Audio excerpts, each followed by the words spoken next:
Hello everyone, কেমন আছেন সবাই আপনারা? আশা করি সবাই ভালো আছেন। আশা করি সবার পুজোর শপিংও শেষ। আমরাও আজকে পুজোর শপিং এর উদ্দেশ্যে বের হলাম।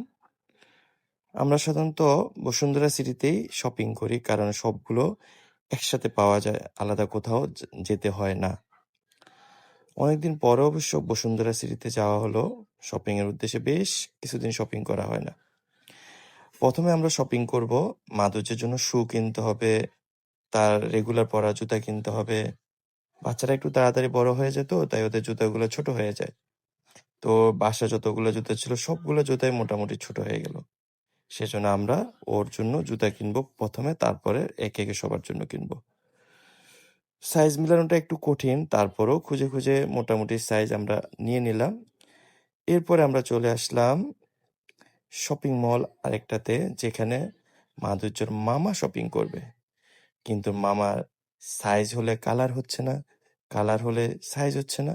এভাবে খুঁজতেই থাকলাম, কারণ আমরা শেষের দিকে আসছি তো, সবাই মোটামুটি সবারই কালেকশন গুলা নেওয়া শেষ। এজন্য আমরা ভালো কালেকশন পাচ্ছিলাম না। মামা শপিং শেষে চলে আসলাম আমার নিজে শপিং করতে। আমি চিন্তা করলাম কয়েকটা শার্ট নিব, কিন্তু না, মাধুর্যর মা বলল পূজা শার্ট কেন পরতে হবে, পূজায় পরতে হবে পাঞ্জাবি।